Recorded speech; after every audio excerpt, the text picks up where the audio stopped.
Bismillahirrahmanirrahim. Qala musannif rahimahullahu ta'ala wa nafa'na bihi wa bi barakati ulumihi fid dharaini amin.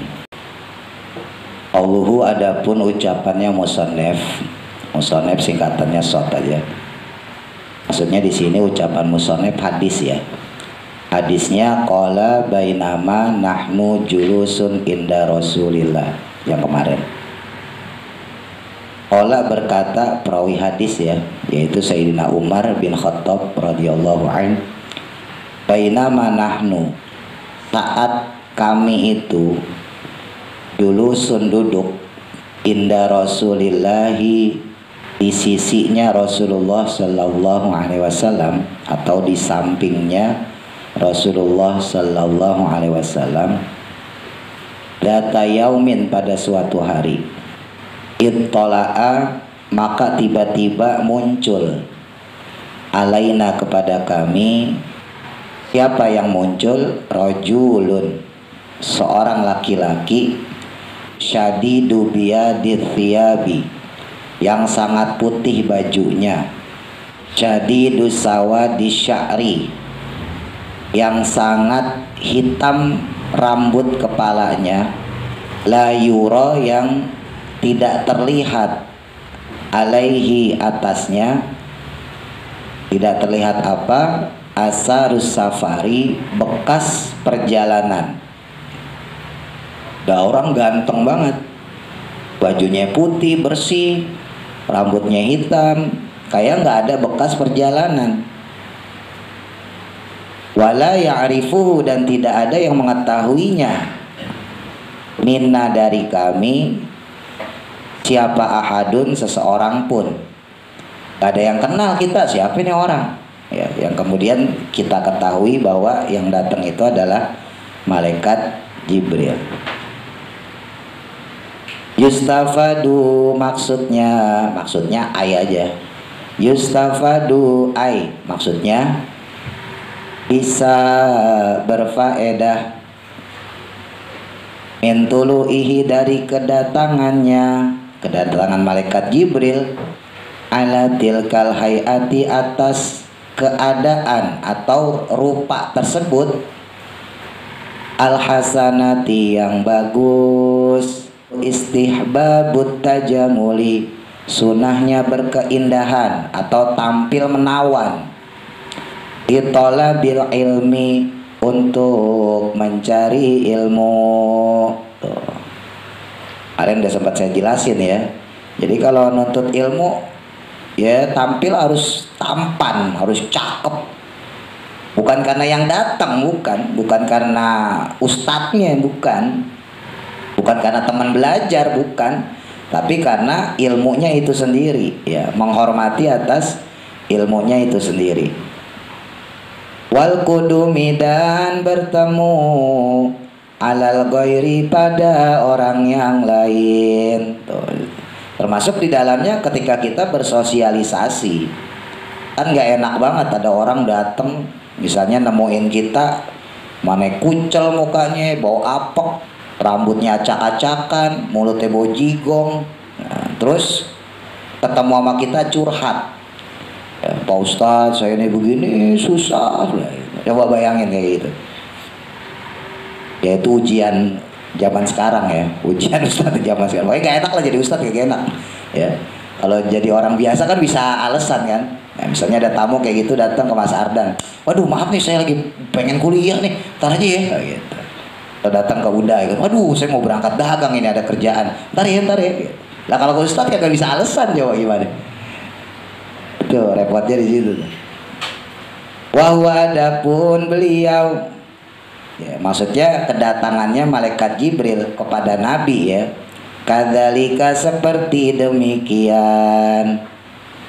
Qala maka berkata siapa? Abul Aliyati, Imam Abul Aliyah, karena adapun dahulu siapa? Al muslimuna, orang-orang Islam, kaum muslimin terdahulu, idza tazawwaru, ketika saling berkunjung mereka. Dulu tuh orang-orang Islam ya, dari zaman Nabi, sahabat, tabi'in, tabi'in terus sampai ulama salafus soleh. Kalau mereka saling berkunjung, itu tajamalu, saling berkeindahan atau saling berhias. Ya, tampil ganteng. Kalau perempuan ya tampil cakep. Bukan buat pamer, bukan ya. Ya susah kalau zaman sekarang, repot juga. Ntar tampil ganteng disangka ada maunya, ya kan? Tampil cakep lah, dia mah karena ada si Anu tuh, gitu. Bukan, ini murni tulus ya. Karena memang menghormati orang lain. Ya gampangnya orang itu kan manusia ya. Nah manusia itu makhluk Allah, gitu. Jadi sering saya sampaikan, bukan masalah manusianya yang penting, bukan. Tapi suka nggak suka ya, namanya manusia itu makhluk Allah. Jadi menghormati manusia sebagai makhluk Allah berarti kita juga menghormati Allah sebagai penciptanya, gitu. Jadi saya memuliakan teman-teman bukan dalam rangka saya senang sama teman-teman, bukan. Tapi dalam rangka saya memuliakan Allah yang udah menciptakan teman-teman, gitu. Ya sama, teman-teman juga harus punya cara pandang seperti itu. Jangan memuliakan seorang guru, seorang ustadz gara-gara dianya, apalagi cari muka, ya nggak boleh. Tapi memuliakannya itu ya karena suka nggak suka guru kita itulah yang mengajarkan kita ilmu, ya. Guru kita lah yang mengajarkan kita tentang agama. Ya kalau di sekolahan ya berarti guru kita lah yang mengantarkan kita pada ilmu-ilmu duniawi, gitu. Makanya kita hormat pada beliau itu semata-mata karena beliaulah wasilah yang mendekatkan diri kita pada Allah. Nggak lebih daripada itu, gitu. Sama seperti manusia lain juga gitu. Kita hormat sama teman kita bukan karena dia cakep terus kita caper, gitu, bukan. Atau kalau yang perempuan karena dia ganteng, wah gue tampil cantik deh biar dia senang sama gue, gitu, bukan. Nah, itu mah caper namanya, ya. Tapi maksudnya di sini adalah memang karena kita disuruh sama agama tampil cakep, tampil ganteng, tampil cantik, tampil menawan, gitu, supaya dianggap sebagai orang yang menghormati orang lain. Tapi tentunya ini relatif ya. Lagi-lagi saya sampaikan, saya pribadi kalau buat perempuan ya, karena udah zamannya kayak begini ya, yang nggak bagus juga untuk tampil berlebihan ya. Tampil berlebihan misalnya gimana ya, sebetulnya orang kalau udah dasar cakep misalnya gitu, mau laki kayak mau perempuan ya, itu mau gimana juga udah cakep udah ya. Tapi orang kalau udah dasar jelek ya, maaf ya, udah jelek, hitam, rongos, rambutnya keriting, mau didandanin gimana juga tetap aja jelek, gitu kan. Sebetulnya relatif dalam hal ini ya. Nah tergantung kita dalam hal ini sosialisi kita itu dalam rangka apa. Misalnya untuk menghindari fitnah ya, misalnya laki-laki ketemunya sama laki-laki ya bolehlah untuk tampil ganteng, nggak masalah. Atau perempuan ketemu sama perempuan, apapun kegiatannya, misalnya ya cuman main atau kerja kelompok atau misalnya ngaji dan sebagainya, ya silahkan tampil dengan menawan ya, tampil dengan berkeindahan.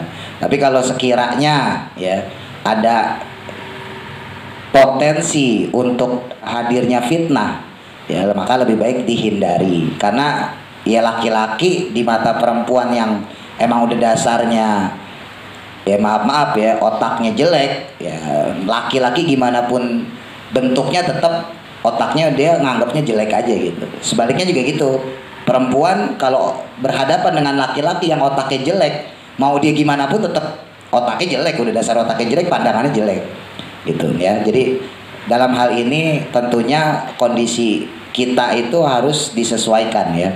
Jadi kalau emang teman-teman ketemunya laki-laki ya udah nggak apa-apa lah, yang laki-laki tampil ganteng lah gitu ya, tampil cakep. Tapi kalau ketemunya sama perempuan, nah daripada fitnah ya udah biasa aja.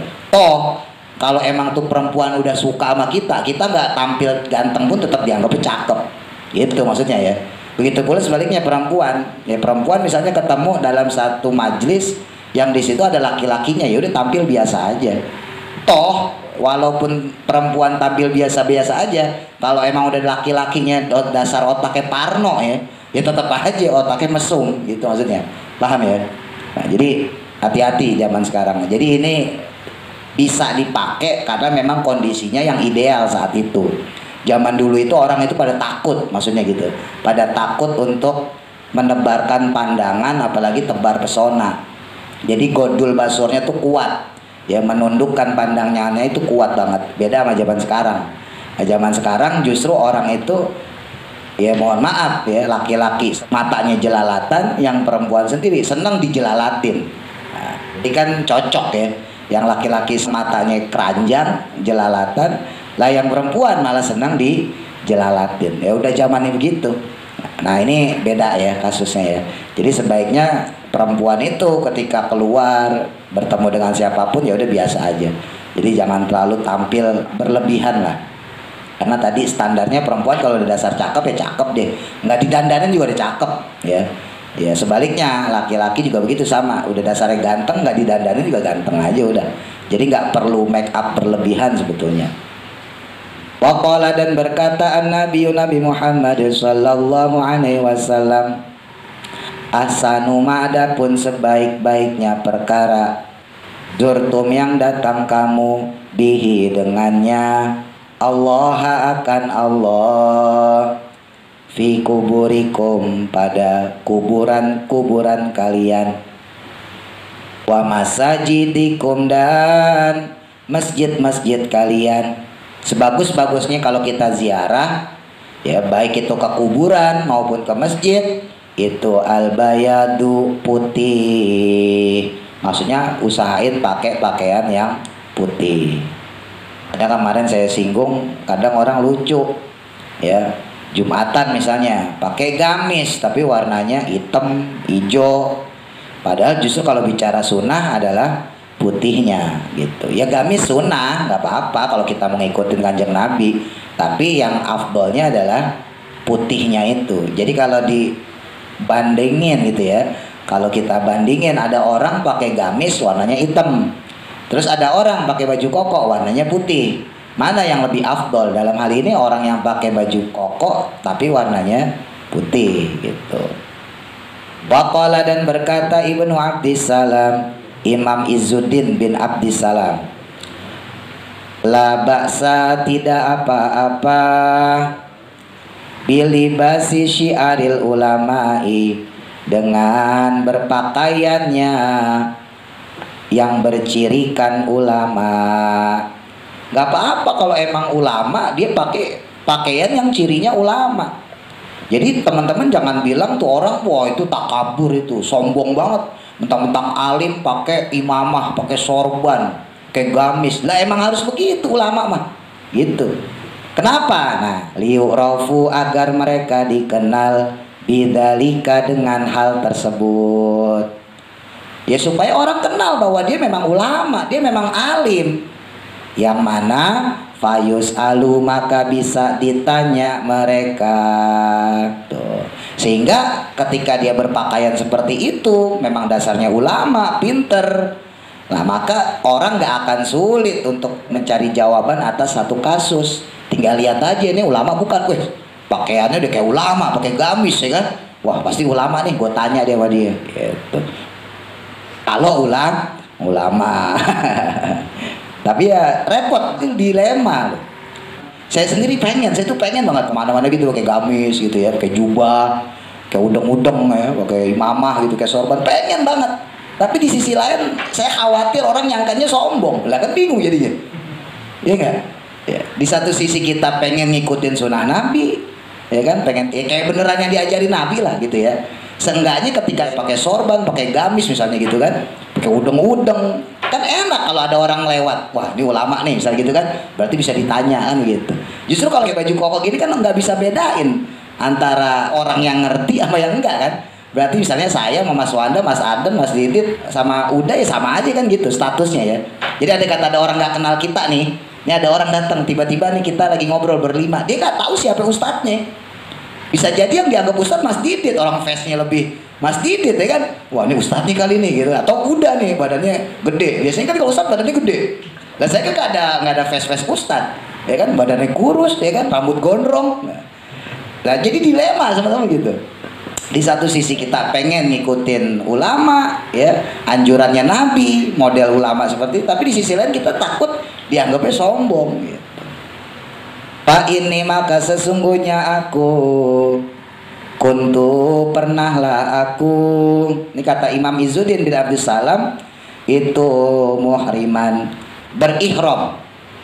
Kata Imam Izzuddin Abdissalam, beliau bilang dulu itu aku pernah pakai pakaian ihram, ya, itu kayak saya tuh gitu, cuma gitu doang, ya kan. Kalau orang pakai pakaian ihram kan nggak kelihatan ulamanya ya, mana yang ulama, mana yang enggak gitu maksudnya, mana yang ustadz, mana yang biasa orang pakai pakaian ihram. Fa'ankartu maka aku ingkar, maksudnya aku menegur, ala jamaatin atas jamaah muhrimina yang mereka itu orang-orang yang ihram, la ya'rifunani yang mereka tidak kenal padaku, ma akan sesuatu, akhalu yang aku mencacat atau mengkritik mereka, bihi dengannya, min adabi tawafi berupa kesalahan adab atau etikanya tawaf. Jadi orang-orang yang lagi ihram ini kan pada tawaf tuh, ya mungkin lagi umroh ini. Nah, menurut Imam Izzuddin bin Abdissalam ini salah nih mereka di tawafnya nih, nggak ada adabnya ini, nggak ada etikanya. Terus dikritik sama beliau. Falam yakbalu maka mereka tidak terima. Mereka nggak terima, siapa ini orang nih? Oh, sama-sama pakai pakaian ihram, sama-sama jamaah, sok ngeritik-ngeritik. Falamma labistu maka tatkala aku memakai siabal fuqahai akan pakaiannya fuqaha, ya ulama fikih. Wa angkartu lalu aku mengingkari, maksudnya aku mengkritik, alaihim atas mereka, dzalika akan hal tersebut, maksudnya tentang tata cara tawaf. Sami'u maka mereka mendengarkan, wa ata'u dan mereka taat. Tuh, pas kira dia pakai imamah, pakai jubah ya kan, dikasih tahu tawaf yang bener begini, baru mereka oh iya kiai gitu ya. Ya jadi baju itu pengaruh ya, paham ya. Nah, makanya hati-hati ya, boleh aja pakai gamis, boleh, udah boleh dah ya, gamisnya sekali aja, jangan sering-sering. Takutnya ada orang yang kayaknya kita ulama terus ditanya, waduh repot itu Mas Wanda ya. Ya boleh-boleh aja, nggak apa-apa sesekali. Niatin memang untuk sunnah Rasul gitu. Saya pribadi, saya sering ngomong sama teman-teman, saya di lingkungan sini aja saya pakai gamis. Ya kalau sholat ya, saya sholat, alhamdulillah saya udah belajar istiqomah, berusaha untuk pakai gamis, dan kemungkinan untuk ujubnya kecil gitu. Kenapa kemungkinan takaburnya, sombongnya kecil? Karena kalau untuk di sini ya, jamaah itu udah ngerti saya gitu. Jadi saya nggak pakai promosi lagi, orang udah tahu itu ustadz gitu. Makanya kemungkinan untuk ujubnya kecil, sombongnya kecil. Tapi kalau untuk di luar, saya pribadi jarang banget pakai gamis, kecuali sholat Jumat ya. Kalau sholat Jumat emang istimewa kalau buat saya. Sholat Jumat, Ramadan buat saya itu istimewa. Tapi kalau untuk di luar misalnya gitu ya, saya misalnya ngajar di Aliklas dan sebagaimana tempat yang lain, saya nggak pakai gamis. Karena ya tadi untuk ngerem, takutnya nanti ada orang nganggep saya sombong. Atau mungkin saya sendiri, ya hati saya yang belum bisa ngejaga bahwa saya itu harus menundukkan diri itu gitu ya, supaya rendah. Tapi tadi balik lagi, kalau kita ke konsep ini ya dilema, ya repot jadinya, gak ada perbedaan antara ustadz sama orang biasa akhirnya gitu. Tapi dalam hal ini saya tetap menangin yang nggak pakai cara atau pakaian ulama ya, saya pribadi gitu. Jadi karena teman-teman udah kenal sama saya, kalau di sini ya jamaah juga udah kenal siapa saya pakai gamis orang nggak bakal nyangka oh itu mah sombong, enggak kan? Karena udah tahu maksudnya. Tapi kalau di luar kan belum tentu. Kalau di tempat lain maksudnya gitu ya, di RT lain, saya kalau pakai gamis pasti tetap ada potensi di mana orang menganggap wah itu sombong banget, masih muda pakai gamis kan gitu. Orang nganggapnya seperti itu. Gitu. Jadi saya hindari gitu. Jadi ngambil selamatnya lah. Fa'idala bisaha maka jika memakainya, limit lidzalika akan hal semacam itu atau semacam demikian, karena maka adanya fihi di dalamnya ajrun ganjaran, ya pahala, dianau karena sesungguhnya yang demikian atau hal tersebut itu sababul imtisali amrillah, sebabnya menjalankan atau melaksanakan perintah Allah, wal intihai dan mencegah amma dari perkara Naha yang melarang. Siapa Allah? Allah Ta'ala. Anhu darinya.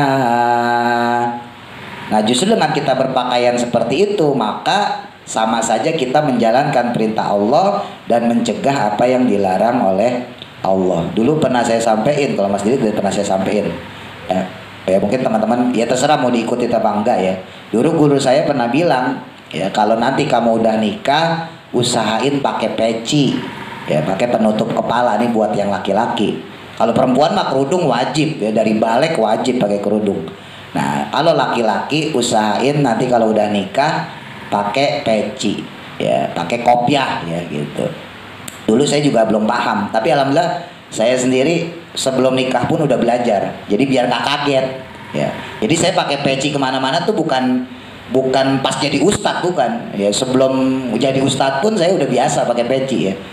Jadi guru saya bilang salah satu hikmahnya ya, hikmahnya sebetulnya banyak dan itu baru saya ketahui pas sudah nikah ya. Sebelumnya itu yang saya tahu sebelum nikah itu, kalau kata guru saya, supaya jadi rem ketika kita mau memanjakan mata kita. Nah, sekarang misalnya ada perempuan cakep ya kan, ini Mas Ardan pakai peci, Mas Wanda pakai peci, kan pengen lihat juga nggak enak ya kan, wah gue malu peci gue gitu. Tapi kalau cuma nggak pakai peci ya, rambut tanpa peci, rambut tanpa kopi atau pakai topi doang, kan potensi untuk memanjakan mata itu kan ada ya. Godul basornya nggak terjaga maksudnya gitu. Nah jadi memang saya ngerasain kuat banget ketika kita pakai kopiah, pakai peci. Entah kenapa gitu. Entah kenapa tuh bawaannya tuh kita pengennya nunduk gitu. Jadi menjaga pandangannya lebih mudah ketika kita pakai peci. Bahkan kalau kita rujukin ke ulama-ulama terdahulu itu lebih saklek lagi. Dulu pernah saya cerita ya, Imam Muslim itu ketika mendatangi satu orang ulama ahli hadis, pengen ngambil hadis dari si ulama tersebut, ngelihat ulamanya kagak pakai penutup kepala. Ya, kalau dulu ya imamah sorban ya, kalau sekarang peci kopiah lah. Itu ngelihat beliau nggak pakai penutup kepala, ditinggalin. Karena ulama itu salah satu adabnya adalah dengan menutup kepala gitu. Jadi sebetulnya peci kopiah itu bukan menandakan lebih kepada keulamaan saja sebetulnya, tapi lebih kepada adab gitu. Makanya kalau teman-teman lihat deh orang-orang kampung itu sampai sekarang yang suka pulang kampung tuh, itu masih banyak orang-orang kampung ke sawah aja pakai kopiah ya, kemana-mana arisan pakai kopiah. Satu memang alhamdulillahnya itu jadi tradisi ya, tradisi bangsa kita. Yang kedua bisa jadi memang itu ajaran dari ulama-ulama terdahulu gitu, dari orang tua kita dulu, dari sesepuh kita dulu. Perkara antar fenomenanya lain, maksudnya fenomenanya lain, kadang-kadang namanya orang kampung tahu sendiri, palanya pakai peci, bawahnya celana pendek ya kan. Kan ya gitu. Atau palanya pakai peci, sarungnya diselempangin, kan ada yang kayak gitu ya. Tapi hebatnya orang-orang zaman dulu gitu, sampai kepalanya aja dikopiahin gitu. Nah itu memang itibarnya di situ, ibrohnya di situ ya. Ini sih terserah mau dilakuin apa enggak, tapi dulu guru saya ngasih amalan gitu. Dan alhamdulillah sebelum saya nikah pun saya udah belajar pakai kopiah. Ya awal-awal pakai topi lah. Awal-awal saya waktu masih kerja tuh pakai topi. Makanya foto-foto saya itu, kalau dulu saya masih nyimpen ya, foto-foto saya masih muda lah. Ya sekarang juga masih muda. Ya. Waktu saya masih kerja maksudnya, itu foto saya pakai topi semua. Bahkan waktu saya kerja di kantor kan nggak boleh ya. Kalau di pabrik kita pakai topi masih boleh. Kalau di kantor kan nggak boleh pakai topi. Saya tetap pakai topi, gitu. Ya paling kalau dilepas pas ada ini aja, ada bos ya, ada bos besar baru kita lepas. Tapi kalau nggak ada bos, saya pakai topi aja. Sampai teman-teman saya bingung mau pakai topi mulu. Karena kalau pakai peci saya masih malu saat itu. Nah keluar dari kerjaan, mulai berani deh tuh. Ya, walaupun saya udah biasa ya di rumah itu saya pakai topi gitu, pakai peci ya, udah biasa saya. Walaupun pecinya nggak peci kayak gini, peci yang asal doang. Ya karena emang satu ekonomi keadaan saya belum mampu beli peci bagus. Kedua ya masih sungkan gitu, kesannya kayak ustadz banget gitu. Tapi seiring berjalannya waktu ya enggak, udah biasa, enggak udah gitu. Dan saya pengen banget sebetulnya dalam benak kecil saya tuh pengen, khususnya buat yang laki-laki ya, saya pengen banget membiasakan diri, khusus lingkungan kita nih ya, khusus lingkungan kita kalau bisa laki-lakinya itu pakai peci, pakai sarung. Saya pengen banget Mas Wanda gitu, Mas Ardan ya, kalau udah agak nyebrang agak jauh ya, Mas Didit, saya pengen banget lingkungan kita itu yang laki-lakinya pakai peci ya, pakai kopiah, terus pakai sarung. Supaya apa? Dulu pernah saya sampaikan di musola itu, supaya kita berperang dengan mereka-mereka yang ngumbar aurat. Paham maksudnya ya? Supaya kita berperang dengan mereka-mereka yang mengumbar aurat. Kenapa mereka yang maaf-maaf ya dengkulnya kelihatan, ya yang perempuan kagak pakai kerudung, mending cakep ya kan, rambutnya keriting, merongos, ya, gendut, misalnya gitu. Nah kalau kayak gitu mereka berani menampakkan auratnya, kenapa kita yang nutup aurat kok malah malu? Wah soalim loh kan gitu biasanya, soalim takut gitu. Padahal tadi saya sampaikan kita lagi berperang secara nggak langsung ya, dalam tanda kutip kita lagi beradu promosi. Kalau berperang terlalu ekstrim bahasanya, kita lagi beradu promosi dengan mereka-mereka yang bermaksiat. Lah aurat itu maksiat loh, emang nggak maksiat? Dosa nggak orang ngumbar aurat? Dosa. Dan kita kan lagi berperang, lagi berpromosi.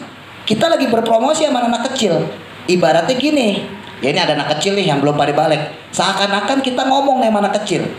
Wahai anak-anak kecil, lihat, kakak menutup aurat, kakak pakai sarung, yang perempuan kakak pakai jilbab. Sementara kakak yang satu ini dia nggak pakai sarung, celananya pendek, atau dia nggak pakai jilbab kalau perempuan. Silakan kamu lihat, kamu ambil contoh, silakan. Contoh yang mana? Kakak yang nutup aurat atau kakak yang tidak nutup aurat? Itu secara nggak langsung loh. Jangan salah. Makanya ketika ada satu peperangan adat, saya bilangnya perang adat ya, karena emang gozul di situ. Ya, satu perang adat, perang sosialisasi, kita harus suka nggak suka, mau nggak mau harus turun. Dan itu udah perang. Sekarang ini udah perang kalau menurut saya. Orang asik-asikan ngumbar aurat dan mereka nggak malu. Ya. Mereka ngumbar aurat, mereka nggak malu, maka kita harus perangin dengan cara kita menutup aurat, kita juga harus promosi, harus maju. Ini sih slogan ya, pengennya sih begitu. Ya terserah teman-teman mau lakuin apa enggak, tapi kalau teman-teman nggak lakuin berarti saya berjuang sendiri gitu aja. Dan saya ngambil peran itu maksudnya gitu. Jadi kalau bisa, kalau mau bantu ya, kalau mau bantuin saya ya harus berperan. Ya contohnya misalnya adanya Jahro tuh Ija ngaji di sini. Kalau mainnya sama teman-teman yang nggak pakai kerudung, nggak pakai kerudung, tanya Jahro tuh. Karena mainnya sama teman-teman yang nggak pakai kerudung. Walaupun ada yang pakai kerudung, misalnya anak-anak kecil di sini ya, ada yang pakai kerudung. Ya sebagian karena berteman nyaman nggak pakai kerudung, akhirnya mulai dilepas.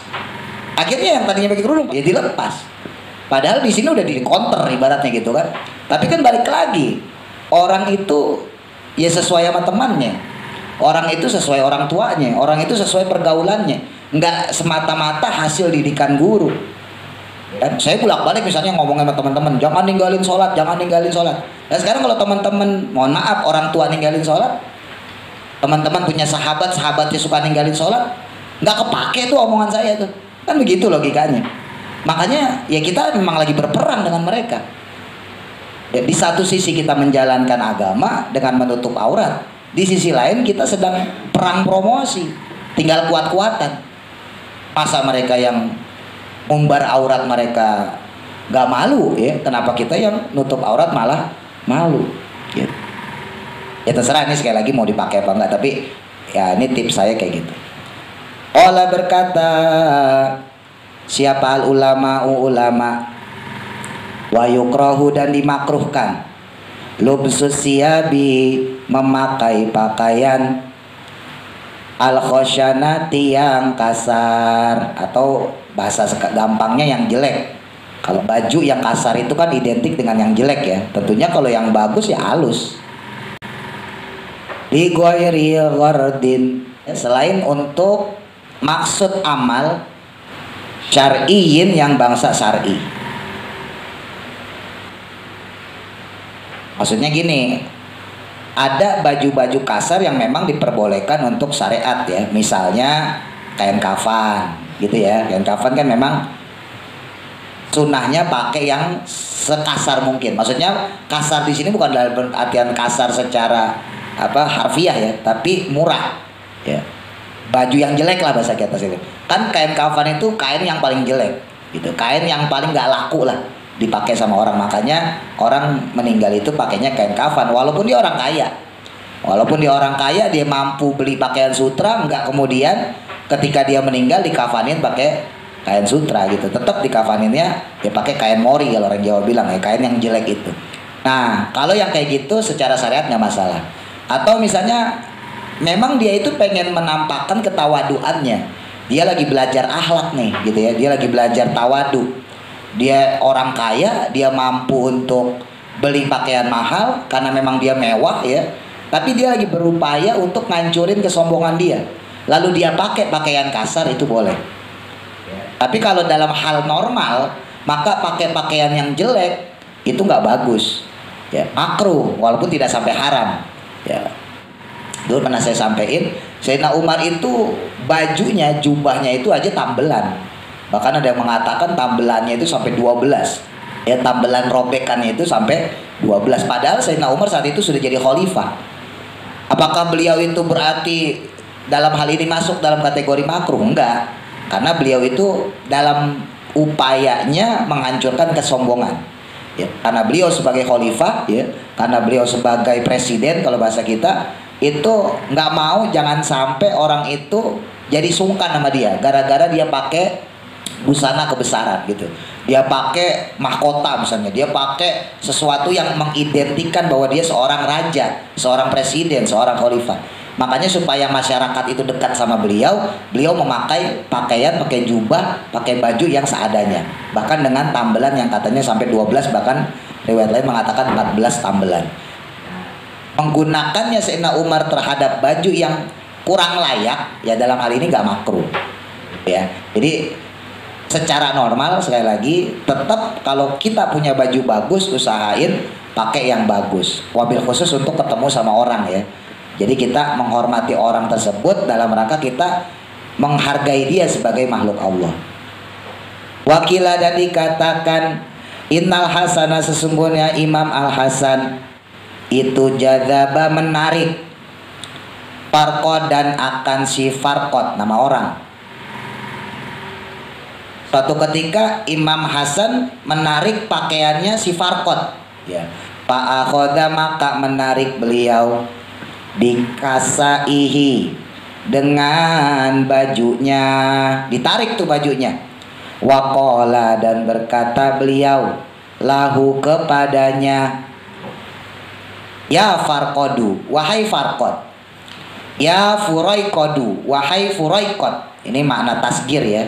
Abdun menjadi Ubaidun ya. Farqadun menjadi Furaiqadun, wazannya fuailun, jadi mengecilkan.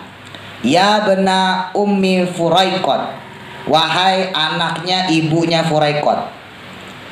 Innal birra, sesungguhnya bakti atau kebaikan itu laisa fi lubsi hadal kisai, bukanlah pada pakaian semacam ini. Maksudnya pakaian baju yang jelek begini, yang kasar begini. Bukan, ini nggak dimasuk bakti, ini nggak, bukan kebaikan ini. Innamal birra, sesungguhnya hanya saja kebaktian tersebut atau kebaikan tersebut itu ma perkara waqara yang ada bisuduri pada dada seseorang ya, maksudnya sanubari kita. Wasadakuhu, dan membuktikannya al-amala dengan amal. Jadi kebaikan itu bukan kamu pakai pakaian jelek seakan-akan sufi, bukan. Maka ditarik sama Imam Hasan, seret, jangan begitu. Tapi yang dimaksud dengan kebaikan itu adalah kamu punya sanubari, kamu punya kolbu bagus, lalu kamu buktikan dengan amal gitu. Maksudnya sanubari bagus apa? Ya gampangnya sholat misalnya gitu. Teman-teman beriman pada Allah, ya buktikan dengan sholat. Teman-teman punya duit, sisihkan buat bayar sedekah, bayar zakat, infak dan sebagainya gitu. Qauluhu, adapun ucapan beliau ya musonef ya, maksudnya hadis, hatta jalasa, sehingga duduk. Ai maksudnya jaa datang, hatta jalasa sehingga duduk, qoriban mendekat, minhu dengannya, maksudnya dengan Rasulullah. Saat itu malaikat Jibril datang mendekat kepada Rasulullah. Wa qauluhu, dan ada ucapan beliau ilan nabi, kepada Nabi Muhammad sallallahu alaihi wasallam. Lam yakul, tidak dikatakan, baina yadaihi, di hadapannya, ila dikatakan, li ana halau, karena sesungguhnya keadaannya, keadaan malaikat Jibril maksudnya, itu ya dulu menunjukkan, ala annahu, bahwasanya sesungguhnya beliau malaikat Jibril itu lam yaji, tidak datang, muta'aliman, halnya sebagai orang yang belajar. Ada satu penafsiran ulama mengatakan bahwa karena malaikat Jibril saat itu datang bukan sebagai orang yang belajar. Wa inna majaa, akan tetapinya atau hanya saja datangnya dia malaikat Jibril mu'aliman, sebagai pengajar. Justru datangnya malaikat Jibril saat itu untuk mengajar. Mengajar siapa? Kalau di saat itu ya berarti mengajar sahabat. Kan kemudian malaikat Jibril nanya ya, mal islamu, apa itu Islam? Dijawab sama Nabi bahwa Islam itu kamu bersyahadat gitu ya, 2 kalimat syahadat, yaitu asyhadu alla dan seterusnya, kamu sholat begini dan seterusnya ya. Nah, maka kehadiran malaikat Jibril menurut sebagian ulama saat itu datang walaupun bertanya kepada Nabi apa itu Islam, apa itu iman, bukan dalam rangka belajar pada Nabi, bukan, tapi justru sedang mengajarkan. Sebab Nabi saat ketika sudah menjawab, dijawab sama malaikat Jibril, sodakta gitu. Ketika Nabi menjelaskan ya, apa itu iman, dijelasin sama Nabi, jelasin iman adalah begini-begini. Nah, malaikat Jibril bilang, sodakta, benar engkau ya Nabi. Terus malaikat Jibril nanya lagi, apa itu Islam? Islam itu begini-begini begitu. Maka malaikat Jibril bilang lagi, sodakta, benar engkau Nabi. Nah, berarti kan kehadirannya malaikat Jibril saat itu sebagai penegasan, ya, sambil ngajarin sahabat yang ada pada saat itu. Secara khusus ya, secara umum berarti kepada kita. Wa qauluhu, dan ada pun ucapannya beliau, ya musonef dalam hal ini hadis, fa asnada, maka menyandarkan, malaikat Jibril kemudian menyandarkan rukbataihi, akan kedua dengkulnya, kedua dengkul malaikat Jibril, ila rukbataihi, kepada kedua dengkulnya Nabi. Dengkulnya malaikat Jibril ditempelin, bahasa kita disandarin sama dengkulnya Nabi. Nah, jadi kira-kira kalau dengkul beradu dengkul, berarti malaikat Jibril berada di depan Nabi apa di samping Nabi? Kalau dengkul ketemu dengkul, berarti malaikat Jibril berada di samping Nabi apa di depan Nabi? Ayo, dengkul ketemu dengkul, berarti di depan, ya dong. Kecuali paha ketemu paha, ya enggak? Kalau paha ketemu paha berarti malaikat Jibril ada di samping Nabi. Berhubung di sini teksnya adalah dengkulnya malaikat Jibril ketemu dengkulnya Nabi, maka statusnya berarti malaikat Jibril berada tepat ya di depannya Nabi Muhammad. Zahiruhu, adapun zahirnya hadis, annahu, bahwa sesungguhnya dia, ya malaikat Jibril. Maka dari zahir hadis ini bisa kita ketahui gitu, jalasa, duduk dia, duduk malaikat Jibril, baina yadaihi, di depannya Nabi Muhammad sallallahu alaihi wasallam.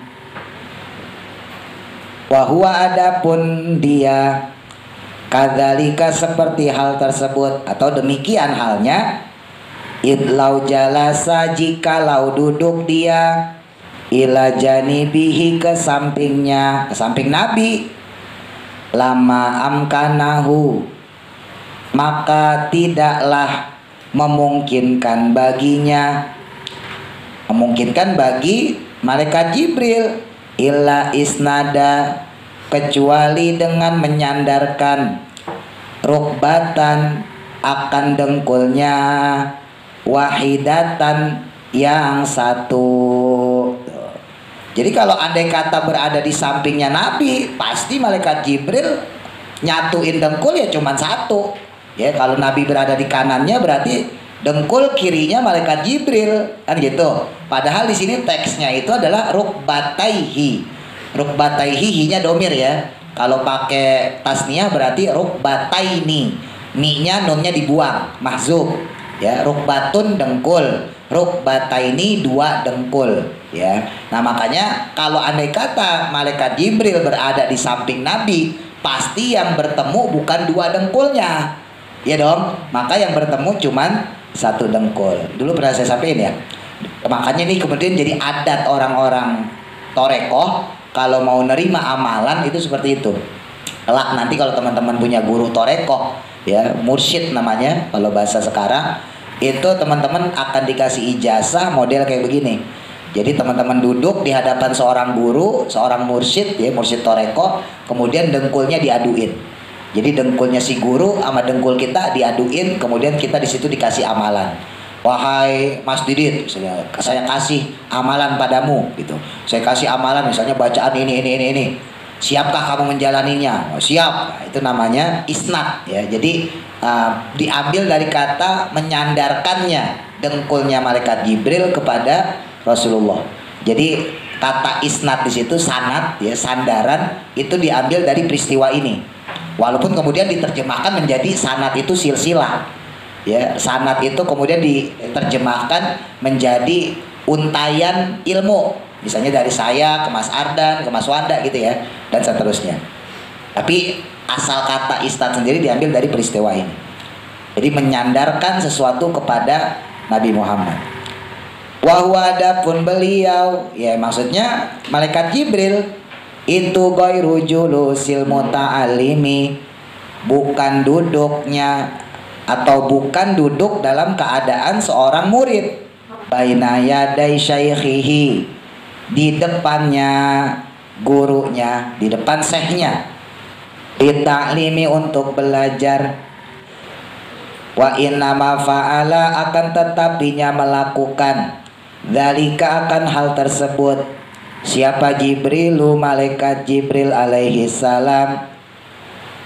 Tujuannya apa? Itu litanbihi, untuk memberitahu.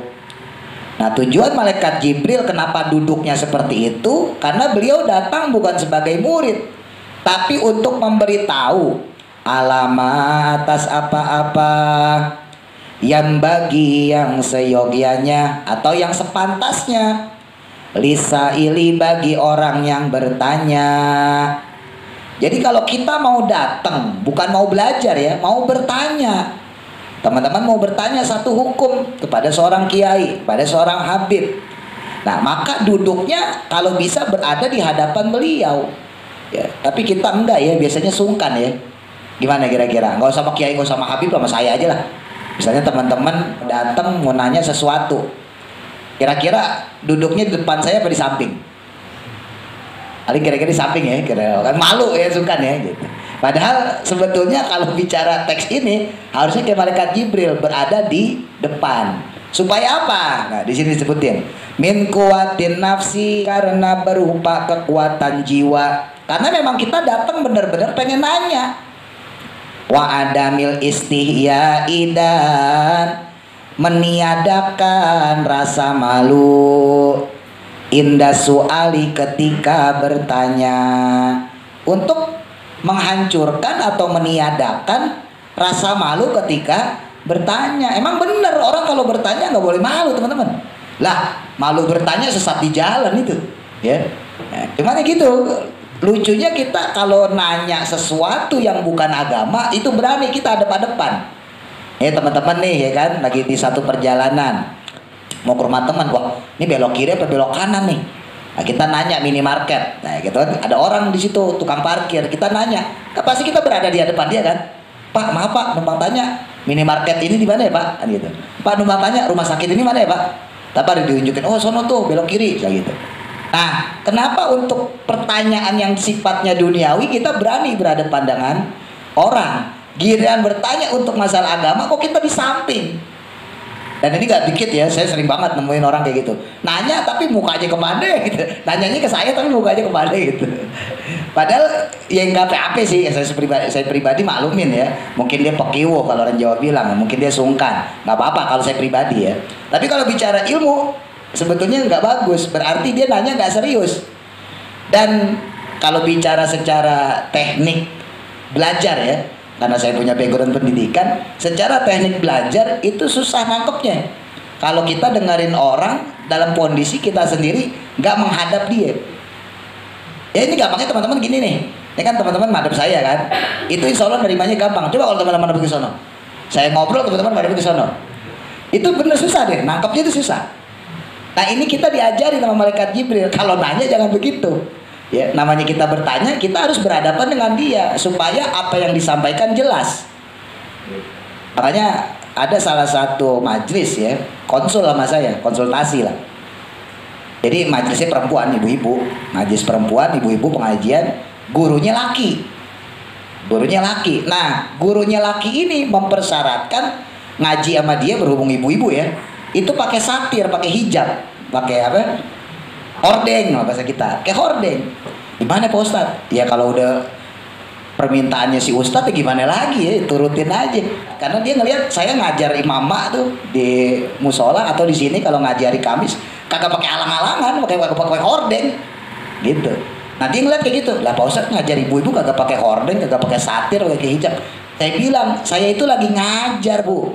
Ya, bukan saya bukan lagi selingkuh. Gitu saya lagi ngajar, saya bukan lagi selingkuh. Gitu. Oh berarti Ustadz itu selingkuh? Enggak, jangan.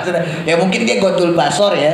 Dalam hal ini bagus ya. Dalam hal ini bagus. Mungkin dia saking takut gitu jaga pandangan gitu kan. Ya namanya Ustadz udah tua ya kan, yang ngajar mama rada-rada tua juga bisa aja mau ya kan. Jadi timbul rasa-rasa benih-benih apa gitu kan. Lah kalau saya kan gak mungkin sama ibu-ibu tua, nenek-nenek. Lah saya kalau mau nyari yang muda kan gitu. Ya saya sambil guyon ya, sambil guyon saya bilang gitu. Tapi sebetulnya ya emang nggak bisa diadu. Mungkin tadi saya bilang, mungkin tadi itu Ustadz pengen nundukin pandangan. Makanya caranya ya mau nggak mau harus pakai hordeng, pakai tirai gitu. Itu menurut saya mencoba ngambil persepsi beliau ya. Tapi kalau saya pakai kacamata akademis, pakai kacamata keilmuan, ini menurut saya sekali lagi secara pribadi ya nggak cocok. Lah sekarang kita mau ngajarin masalahnya. Lah sekarang misalnya ngajarin sholat, lah gimana caranya orang bisa ngelihat kalau pakai tirai, pakai satir, kan begitu. Apalagi misalnya ngajarin makhraj, huruf, kho, bo, misalnya gitu kan, monyong. Lah sekarang kalau gurunya pakai hordeng gimana ngelihatnya coba? Paham maksudnya ya? Gitu. Dan saya pakai pembatas gini buat batasin perempuan sama laki aja. Maksudnya gitu, biar Mas Wanda nggak nengok ke sono, Mas Wanda nggak nengok ke sono. Yang laki, yang perempuan juga gitu, biar nggak kelihatan kalau tidur. Ya, tujuannya gitu aja. Kan malu-maluin kamera kalau kelihatan tidur kan. Jadi tujuan saya gitu doang, nggak ada maksud lain. Tapi kan yang belakang yang perempuan tetap bisa ngelihat saya kalau saya ngucap shot begini gitu kan, bot begini kan bisa tetap ngelihat. Kalau pas lagi kita belajar Fathul Qorib misalnya, kemarin tuh contoh istinja ya kan, contoh wudu kan masih bisa dilihat. Tapi kalau ditutup sama sekali gimana ceritanya itu? Dan kata saya bilang kenapa nggak ngambil guru perempuan aja? Ngambilnya ustazah, maksudnya gitu, ngapain ngambil laki udah tahu resikonya begitu. Ya juga Ustaz, ya udah gimana Ustaz? Ya terserah. Oh yang tanya sama saya itu urusan ibu itu. Gitu. Ini kejadian teman-teman. Sebetulnya dalam hal ini ya, memang ya lagi-lagi sini balik ke ilmu sih ya. Tapi saya punya pendapat gitu. Memang untuk ikhtilat ya, bercampurnya laki-laki perempuan itu memang haram. Tapi ada pengecualian, nggak mutlak, nggak. Ada pengecualian. Satu, seandainya ikhtilat tersebut didominasi dengan perempuan yang banyak atau laki-laki yang banyak. Nah, ikhtilat yang seperti itu sebagian ulama mengatakan nggak apa-apa. Karena nggak mungkin ada orang selingkuh 10-10-nya sama satu perempuan, yang nggak mungkin. Atau sebaliknya, perempuannya 10, laki-lakinya 1. Kan nggak mungkin 10 perempuan selingkuh sama 1 laki-laki. Maksudnya. Yang kedua, itu adalah ketika berada tempat ramai. Ulama-ulama modern menafsirkan tempat ramai diantaranya adalah pasar. Makanya di dalam pasar terjadi ikhtilat, nggak dosa di situ. Nah, terus yang ketiga, ini untuk majlis taklim, majlis ilmu.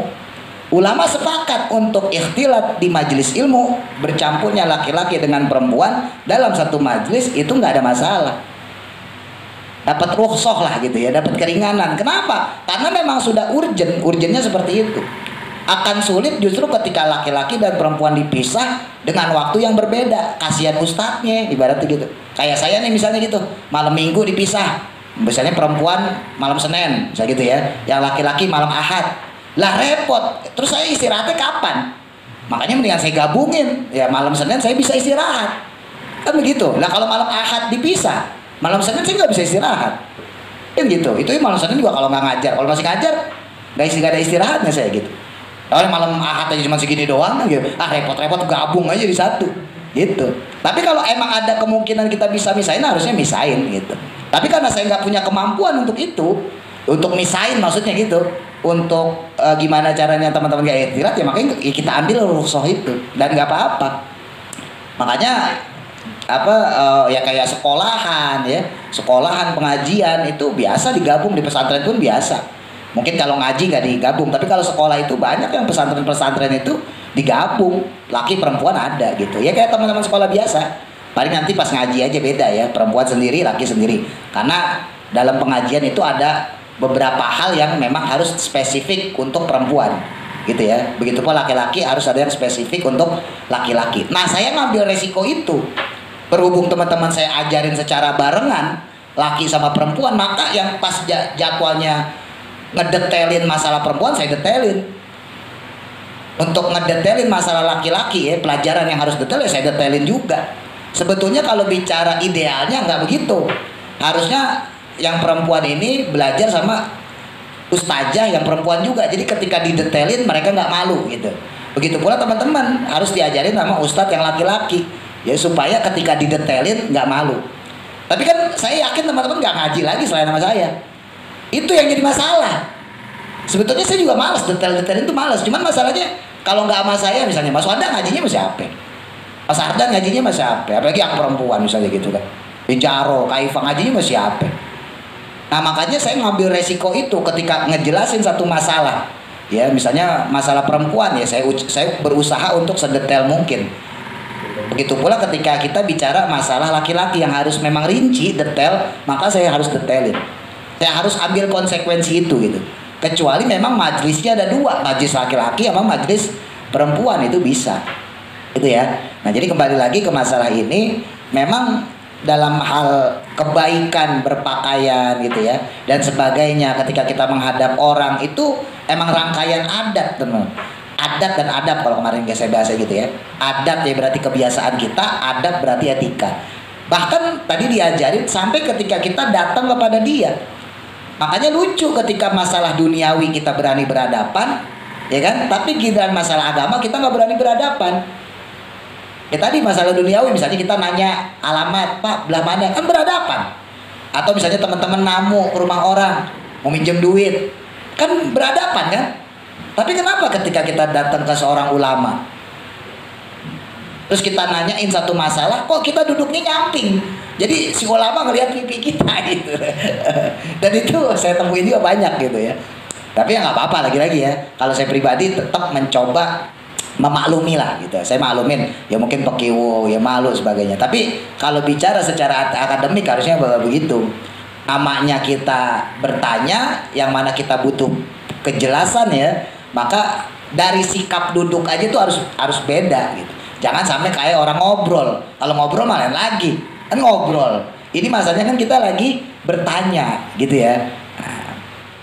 Wa in kana, walaupun adanya siapa al-mas'ulu, orang yang ditanya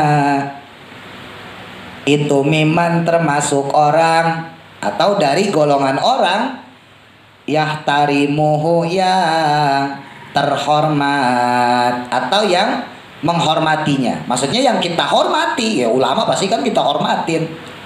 Jadi walaupun kita sungkan sama dia, kita hormatin dia, kita muliain dia, ya tetap namanya nanya beda, harus jelas. Wa yuhabuhu, dan menyungkaninya, ya walaupun kita sungkan sama beliau. Wa alama, dan atas apa-apa atau sikap maksudnya, yang bagi yang seyogianya yang semestinya atau sudah sepantasnya lil mas'uli bagi orang yang ditanya minat tawadu'i berupa tawadu. Sebaliknya kalau orang yang ditanyanya sendiri maka dia harus tawadu.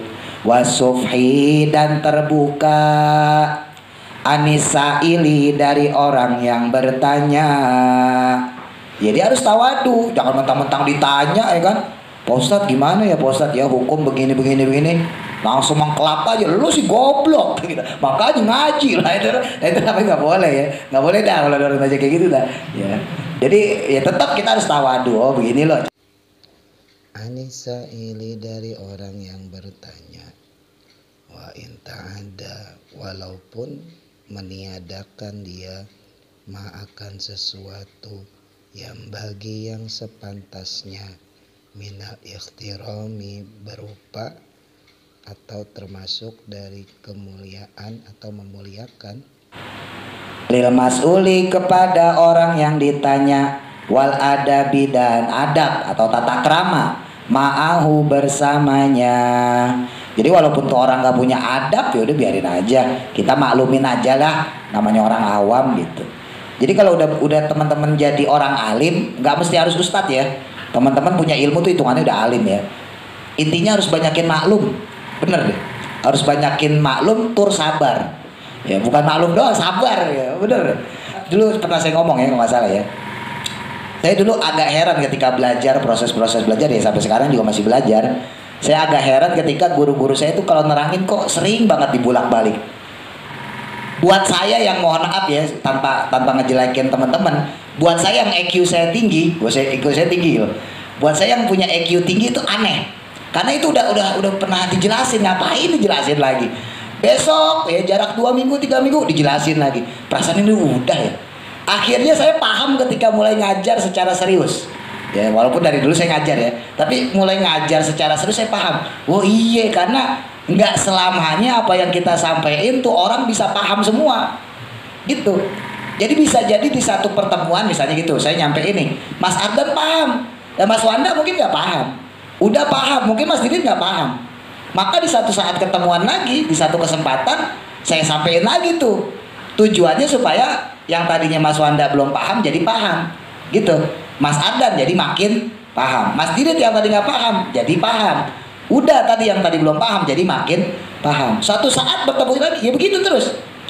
Tapi emang jujur aja secara akademis buat orang yang EQ-nya tinggi, sekali lagi ya, buat orang yang EQ-nya ya di atas rata-rata lah ya, normal di atas rata-rata, itu menjemukan dan menjenuhkan, membosankan. Ah kemarin udah kok dijelasin lagi, ah kemarin udah mau jelasin lagi gitu. Buat orang yang EQ-nya rendah tertolong ya, tertolong, alhamdulillah dijelasin lagi gitu. Tapi kalau buat yang EQ-nya tinggi ya, itu aneh loh gitu. Nah akhirnya kemudian ya seiring saya belajar, saya dapetin satu makalah ya di Al-Hikam itu ada cirinya orang yang ahlul ilm, orang yang dia pecinta ilmu. Dalam Al-Hikam disebutin di antara cirinya orang yang pecinta ilmu adalah ketika dia mendengarkan satu makalah, satu nasihat, satu ilmu, maka dia akan merasa senang sekalipun makalah tadi, ilmu tadi, nasihat tadi sudah dia pernah dengarkan 1000 kali sebelumnya. Di antara ciri ahlul ilm, sekali lagi nih buat status boleh ya, di antara orang yang ahlul ilm, orang yang diberikan sama Allah kecintaan dia terhadap ilmu, di antara cirinya adalah ketika dia mendengarkan satu nasihat, mendengarkan satu qaul, satu ilmu, dia merasa senang, dia merasa bangga, dia merasa bahagia ya, walaupun makalah tadi, ilmu tadi, nasihat tadi udah 1000 kali dia dengarin. Seakan-akan dia mendengar makalah tadi, nasihat tadi, ilmu tadi baru pertama kali dia dengarin. Jadi mendengarkan dia yang ke 1001 kalinya itu seperti dia mendengarkan untuk pertama kalinya. Itu juga baru saya rasain ya kemudian itu maksudnya. Jadi ya itu secara akademis ya, ini maksudnya ya, pola ketika kita belajar dan mengajar. Lagi-lagi saya bolak-balik sampein ya, bukan dalam status pengajar guru aja. Maksudnya teman-teman pun begitu. Kelak nanti yang laki-laki bakal jadi suami, ya bakal jadi bapak, yang perempuan juga gitu, kelak nanti bakal jadi istri, bakal jadi ibu. Nanti kita akan ngadepin pasangan yang ya begitu dah, ya. Yang maksudnya IQ-nya di bawah rata-rata gitu. Jadi harus dibilangin aja, ya. Kalau laki-laki berarti sama istri ya, bu kemarin udah bapak bilangin masih aja kok, kan begitu. Ntar juga perempuan begitu, bakal ngadepin laki-laki yang begitu. Kenapa? Karena memang saya sering nyampein orang belajar itu mengasah otak. Nah, mengasah otak itu supaya nggak beku, supaya nggak jumut ya. Kan sering saya sampaikan. Kenapa orang ketika berumah tangga otaknya beku, jumut, nggak bisa menghindar dari masalah, nggak bisa nyari solusi ketika dia dapat masalah? Ya karena dia dari selesai sekolah berhenti belajar. Nah, kehebatannya orang masih belajar, khususnya ngaji, itu otaknya nggak jumut, nggak beku. Karena dipakai belajar, dipakai mikir. Ini kan saya ngomong kayak gini teman-teman sambil mikir nih. Maksudnya apa Pak Ustadz ya? Ada yang ngerti, ada yang kagak, ya kan? Ada yang ngangguk-ngangguk doang. Tapi minimal otaknya keasah lah, gitu ya. Ibarat mesin tuh muter. Masalah jalan sampai kagak tuh mesin udah biarin aja. Yang penting mesinnya muter aja dulu, ya kan? Nanti juga lama-lama jalan. Nah sekarang kalau mesinnya sama sekali nggak muter karena nggak ada olinya, gimana mau jalannya, kan begitu?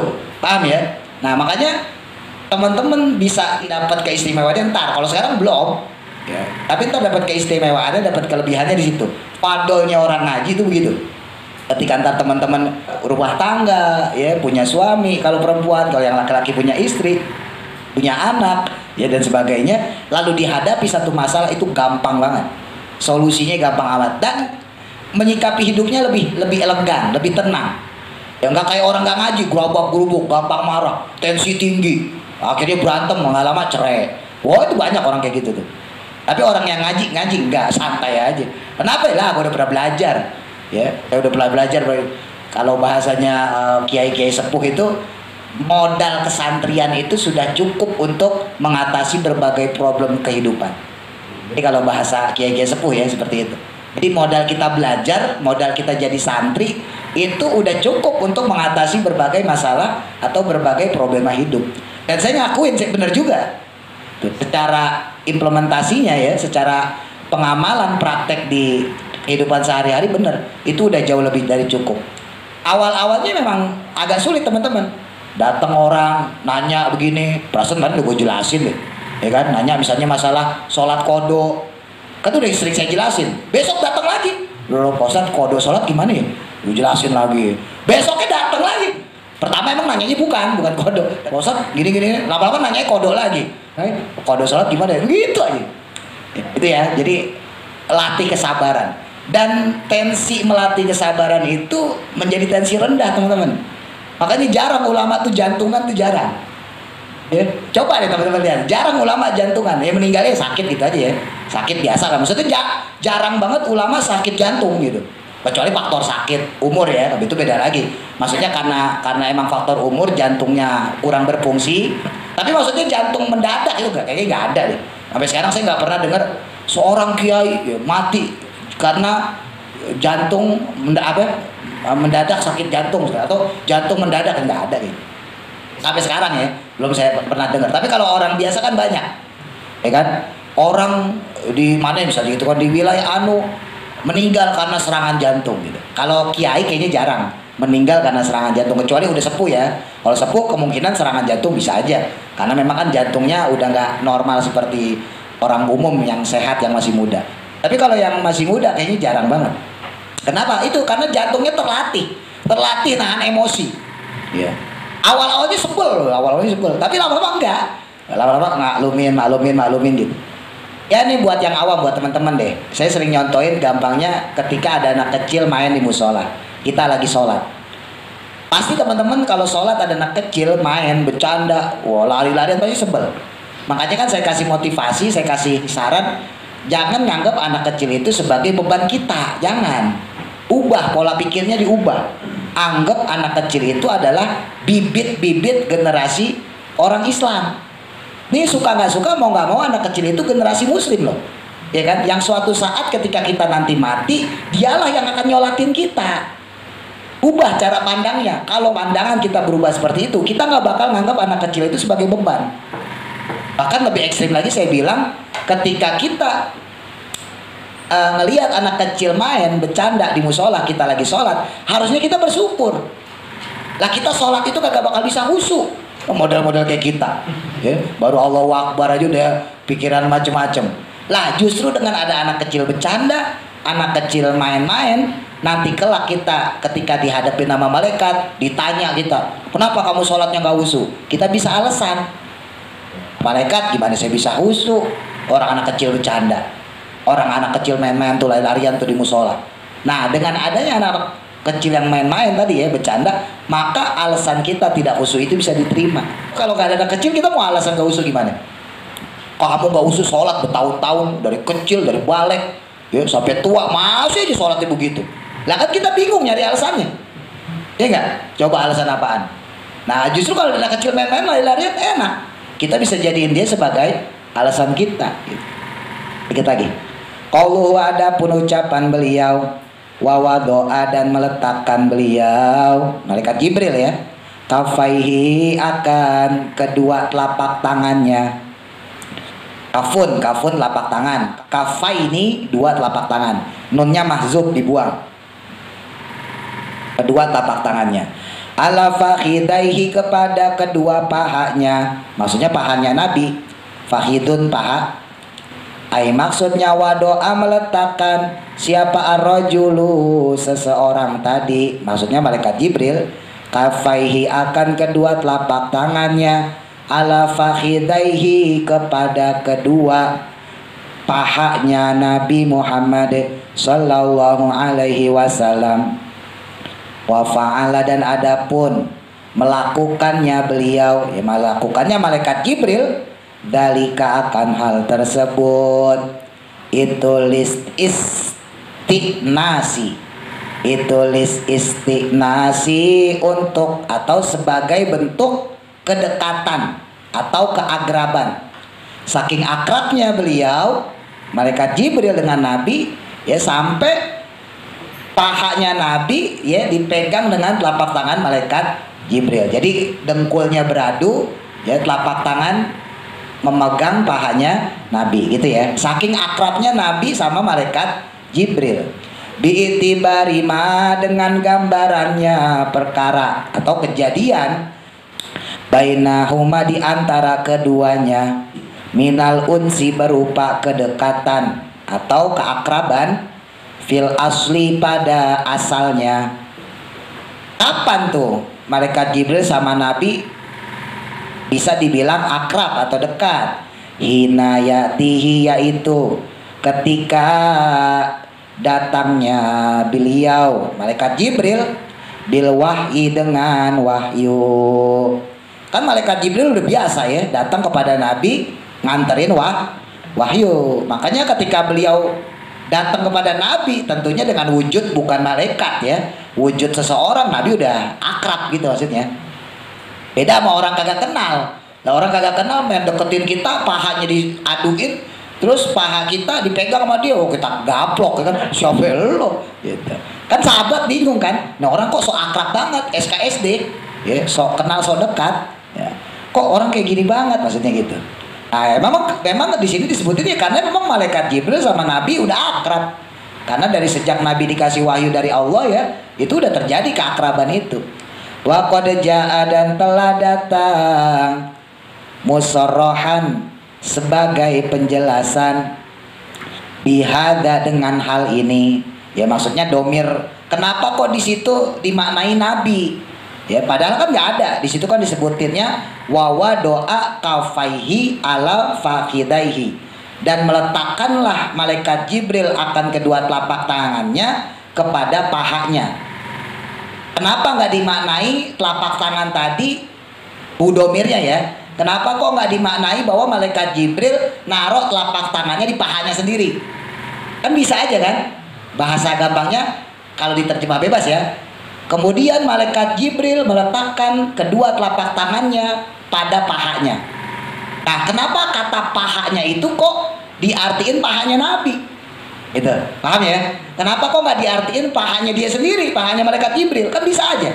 Nah, di sini alasannya karena adanya penjelasan ya dengan hadis tersebut Fi riwayatin Nasa'i, pada riwayatnya Imam An-Nasa'i, min hadisin Abi Hurairah, dari hadisnya Imam Abu Hurairah, min hadisi Abi Hurairah, dari hadisnya yang diriwayatkan sahabat Abu Hurairah, wa Abi Dzarin, dan sahabat Abu Dzar.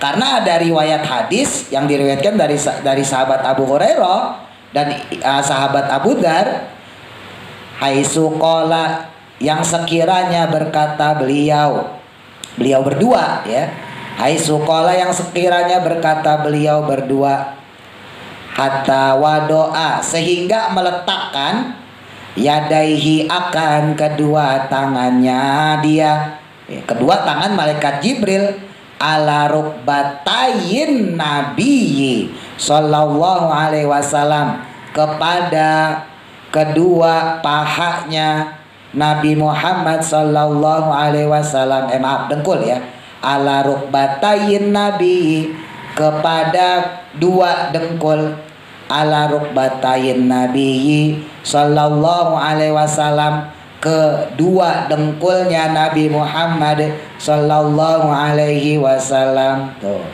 Karena ada hadis lain yang mengatakan nggak pakai domir. Kalau tadi kan pakai domir ya, yaitu kepada kedua dengkulnya atau kepada kedua pahanya. Nah, katanya itu kan domir, kata ganti ya. Nah, dalam hadis lain nggak disebutin domirnya, langsung Nabi. Ya, di sini disebutin ala rukbatain Nabi. Langsung tuh. Jadi bukan ala rukbataihi. Paham maksudnya ya?